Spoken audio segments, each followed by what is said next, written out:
Hello, everybody. Welcome to Talk About Houses. I'm Todd. I'm Juana. Okay, so we're going to talk about this article that blames the boomers Right. for the housing market. And I completely agree. He's a boomer. I blame him for everything. I'm not a boomer. I'm Gen X.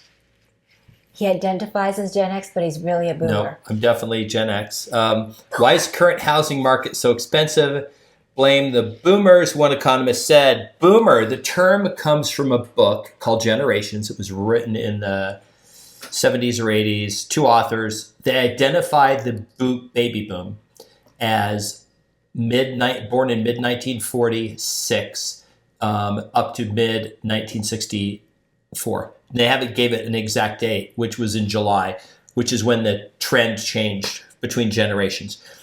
And then they called the next one Gen X. Now they didn't. I don't think they got to millennials yet because I don't think the millennials were around yet. But this was from an old book.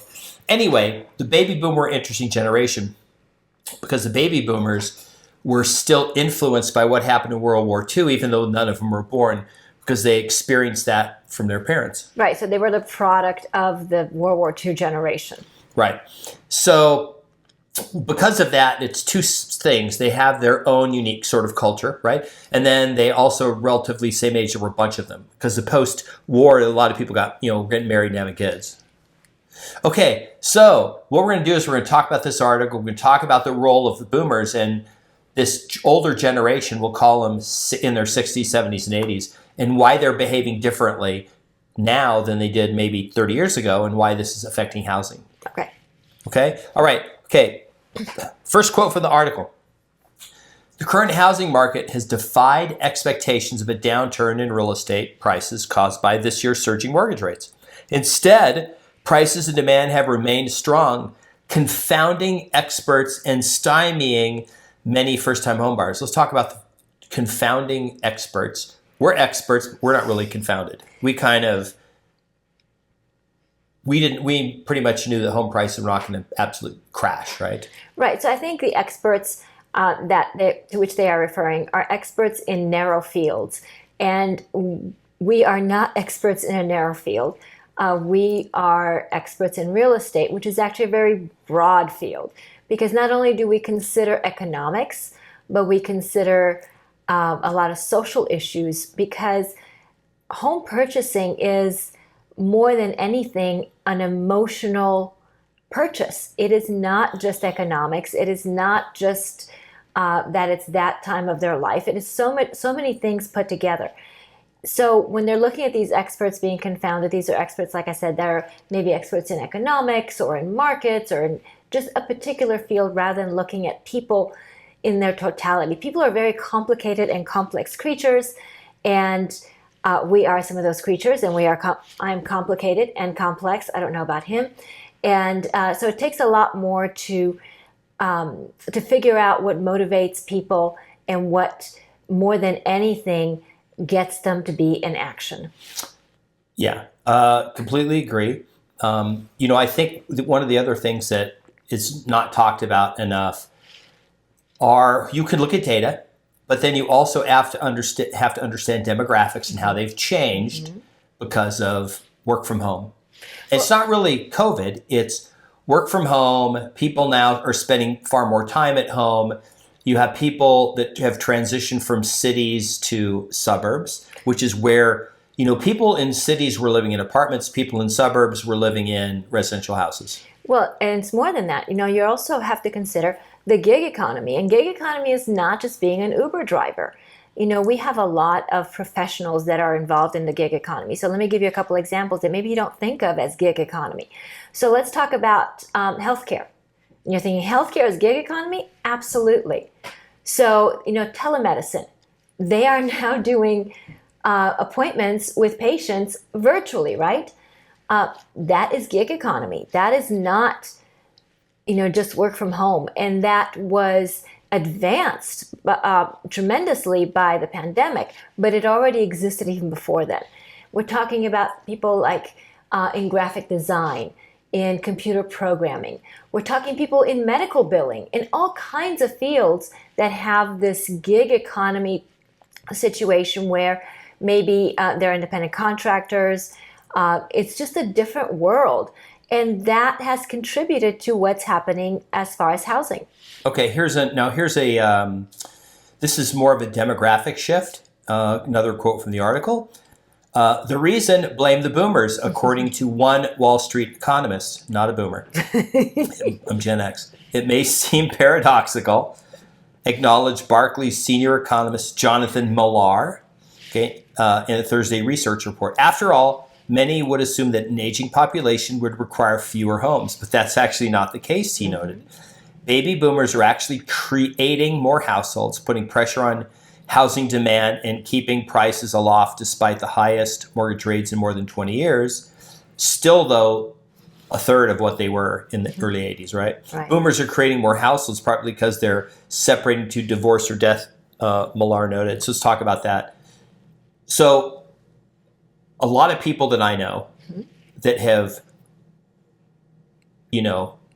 married and then gotten remarried, have remarried much younger. And they've created a new household. Some of them have had even adding children, like new children. Like they're in their 60s, wife is, maybe late 30s, early 40s, and they're creating new children. But their ex is still maybe in the home that they lived in. Right. So you're dealing with a lot of different things. You're dealing with having multiple spouses over decades. Uh-huh. The other thing that you're having is, there's this whole, I guess, trend, for lack of a better term, of having a spouse for somewhere around 15, 20 years and then changing spouses. So then what happens is a lot of times as these people are retiring, they have all kinds of life changes. And one of the life changes ends up being divorce. So you end up with these people in their 60s that are getting divorced. So now you're creating, you're going from one household to two households. So there's a lot of that going on as well. A part of that has to do with, of course, the social norms regarding divorce have changed, so it's no longer unacceptable. So the other thing is that maybe people were waiting until all the kids were out of school or the grandkids were out of school, whatever their social ties were as far as that's concerned. So we do have this outsized portion of the population that is in their 60s and getting divorced. Here's another quote. Despite notable increases in housing demand from the 35 to 44 cohort, which is normally like that perfect, because you're probably married, you're probably having kids, and you're probably looking for space or upgauging. So that's a huge home buying group. Almost all of additional demand is explained by the aging population, with significant increases in households in the 65 to 74 and 75 plus groups. And what's interesting about this group is, number one, if they're in that 5,000 square foot home, they're staying in it. They're not downsizing. If they are changing homes, they're not necessarily downsizing. A lot of times they're buying their dream home. So they might be selling something and buying something far more expensive. So this is an interesting shift, because what we're accustomed to is people downsizing, going to something smaller that they maybe can pay cash for, and trying to kind of save money and that sort of thing. But this is a very wealthy generation. They don't have to do that, and they're not doing that. They're either keeping the house that they raised their kids in, or they are buying their dream home. It will take 30 plus years for all these people to die. Boomers the youngest boomers are in their 59. Okay, the youngest boomers are 59. They're not going to all die in the next year, and their houses will magically come up on the market. Most of them, their kids will inherit, and they'll probably get turned into rentals. There's what we've seen is you've done quite a bit of probate, but we're seeing a lot of people saying, I'll keep the house as a rental. The other thing that I'm seeing people do is when the parents pass away, I'm seeing them move into the parents' house. They'll renovate the parents' house, update it and upgrade it, and they'll move into the parents' house, and then they'll turn their house into a rental. That's a big trend as well. Okay. Next quote, will housing prices come down? At the same time, there's not enough available housing in the U.S. to supply the demand from people looking to move into their own homes, he noted. That's creating pressure on prices and partly explains this year's gravity-defying prices. The median sales price for existing homes rose 1.9% in July to $406,700, compared with a year earlier, which was, remember, the highest they ever got. We were told home prices would be 40 or 50% less. This year, they're actually up 1.9%. Not only were they wrong how much, they got the direction wrong. 50-50, right? Although prices dipped slightly beginning year, according to data from NAR, that's an increase of 57% since January 2020 prior to the pandemic, when the median sales price for existing home was $266,300. That's substantial. That's substantial. Now, some of that too was interest rates. So let's talk about that really quick. If you had a house, let's say that the going rate of a house, like the crashers have said, hey, if you buy a house for $300,000 at a 5% loan, and then the house loans are 7%, you can't afford the same house. So it's not really worth $300,000, right? Well, let's say that's true, even though it's not. Then when they refied it at 3%, the house is magically worth like $200,000 more, because now they could have paid $500,000 had the same loan payment because they got a much lower loan. So you could argue too that the refi is what pumped up home prices. All these people locked in their low prices and said, hey, my house is below, the payment's so low on it, I never have to sell it. And in theory, if you would have gone back in time and bought a house and with a 2.7% loan or whatever, you could have bought far more house. Right. So it was kind of a good deal. Okay, next quote. Will home prices come down?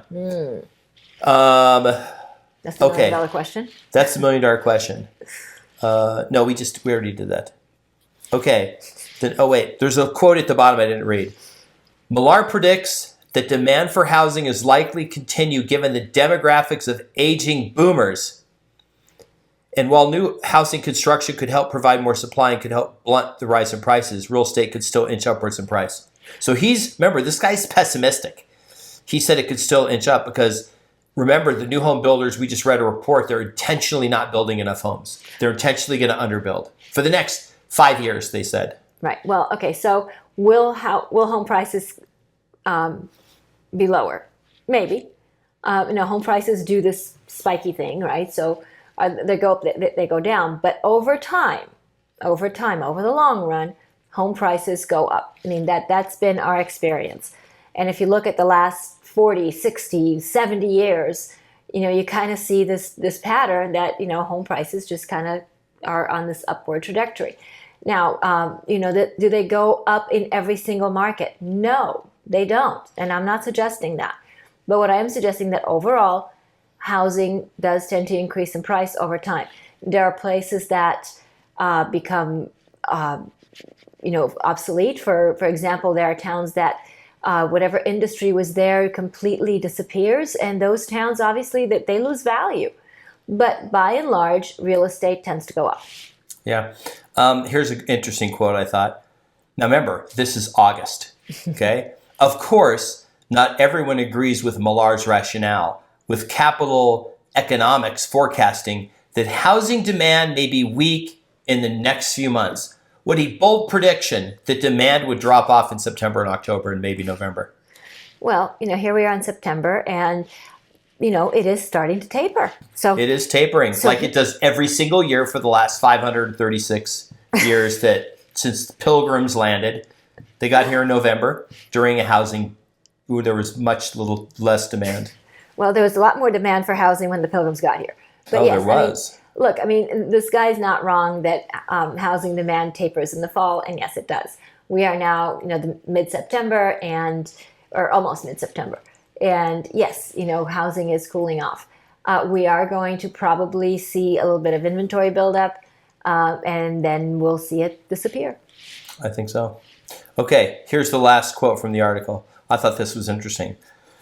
With affordability stretched and the economy slowing, which it's not, the Fed just put out a report saying the economy is growing faster than they thought it would grow. They're going to revise their economic numbers.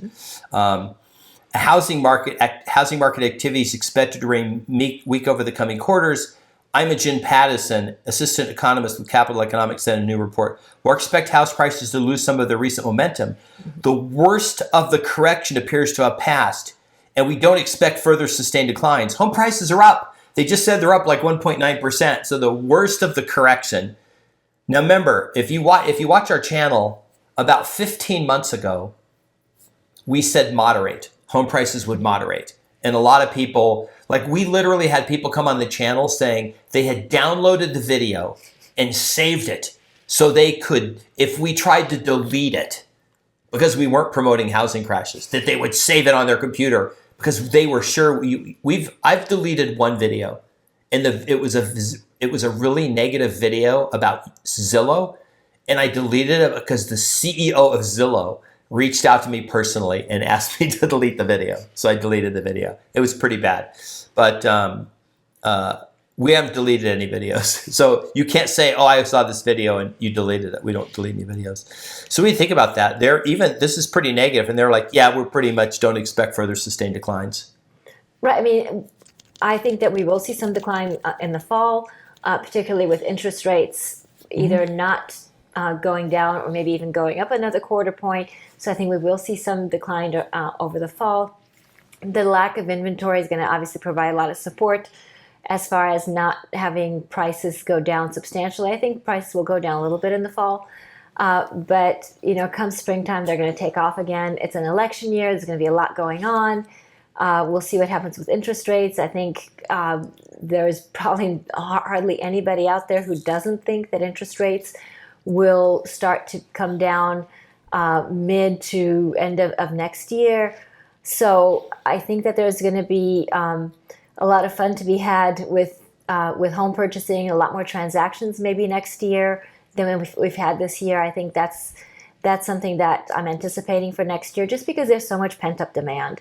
I mean, by the time we get into next year, we will be looking at about 20 months of pent-up demand and people chomping at the bit to have a change in their lives as far as their domiciles. So I'm expecting more transactions next year. Does that include second homes, vacation homes? I'm expecting everything next year. Oh my God. Okay. I think it's going to be a lot busier next year than this year.